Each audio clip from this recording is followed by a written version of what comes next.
Hey guys, and welcome back to my channel Illustrator. I am Tor, and today is the day that we are going to jump right in there and do October's Copic challenge. And that is why the desk is set up as it is, because I'm getting ready for the challenge. So this time it is actually a 3 marker challenge like it actually should be, unlike last month where they gave us 6. I felt kind of cheated, so that is why I did 3 last month. The colours this month, if you haven't seen the tweet or the Instagram post, is E71, B99 and BV29. Now, as you can see, these aren't exactly, well, I don't know. If you're like me, these won't be what you imagined them to be, because to me, October, you're going to go down the stereotypical route of having pumpkins and lights and things, and maybe greens and stuff.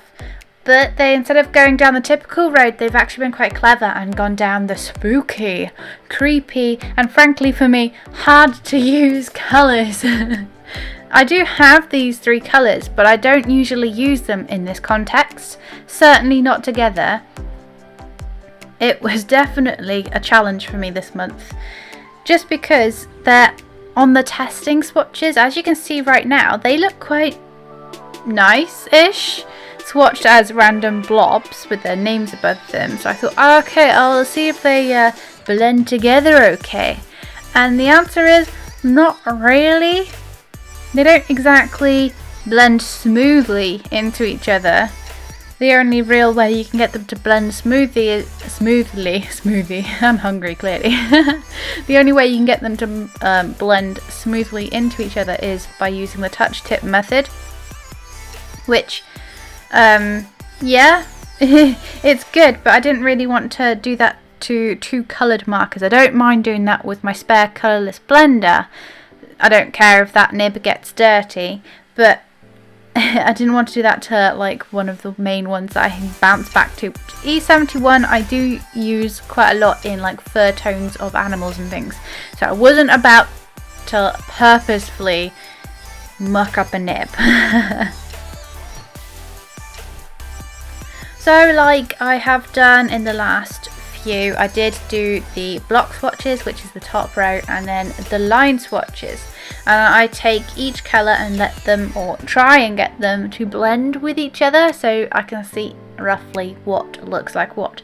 And what I was finding was they were so polar opposite, or from 2 ends of the spectrum, that they didn't want to blend with each other. Like I was just saying, the touch tip was the only way I could find.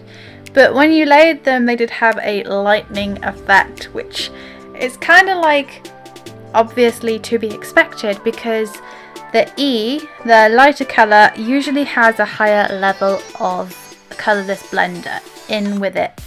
So a higher level of alcohol, which if you've ever done graphic design or had the need to use it, alcohol is really good. Rubbing alcohol is really good for removing dirt and stains from your desks. Just putting that out there. However, if you've got a real wood desk, I wouldn't recommend doing that because you'll bleach it. Try and avoid it in that case. So yeah, I was kind of like impressed with how they sort of overlaid, or at least the E71 seemed to sit quite interestingly on the top of the B99 and BV29. The B99 seemed to be slightly more turquoisey than the BV, and obviously if you didn't know, E stands for earth, B stands for blue, and BV stands for blue violet. So there was a little bit of a violent hint, violet, not violent, though this is a monster bunny, so I suppose a little bit of violence is to be expected. So yeah, these 3 colours didn't exactly inspire me, I'm not gonna lie. I was relying on like pumpkins and things. I wanted to do something cutesy because I like to draw cute things just because they are fun and they are cute, and that's what I enjoy.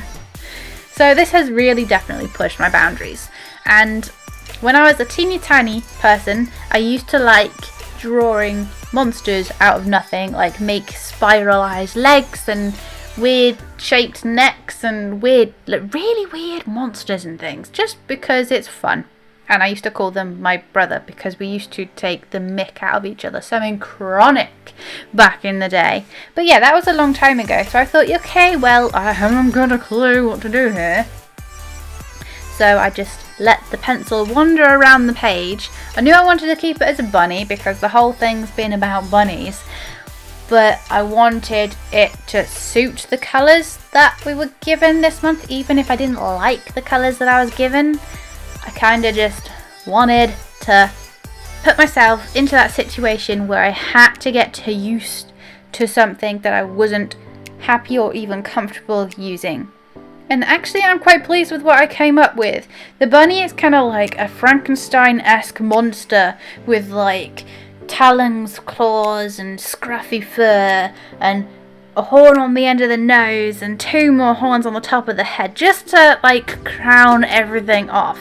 And I think I was a little bit inspired by Niche. If you've ever played or seen videos of Niche, they have like crown of ram horns, but instead of ram horns I made them go sticky up. And yeah, this is what I was talking about earlier. Use the colourless blender to get that annoyingly stained stuff off of your table.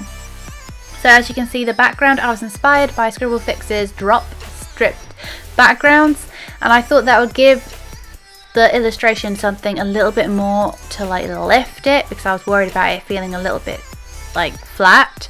And what you can see me doing now was trying to lighten the edge where the light was hitting and darken with the BV29. What the camera doesn't pick up was I did add fur texture with the BV29. It is there, you just can't see it on the camera screen, or at least I can't see it on my preview. And there's that touch tip method coming in there. That really picked out the violet actually when I was touch tipping for the BV29. It was pretty funky. So all I did then was scanned it in, altered with the levels till I was happy, made a mask and turned it into a sticker for my red bubble. Yes, I finally got at least another one up. So you can find this month's bunny along with all the others except the last 3 months. They haven't quite made it to Redbubble, but they will do in all good time.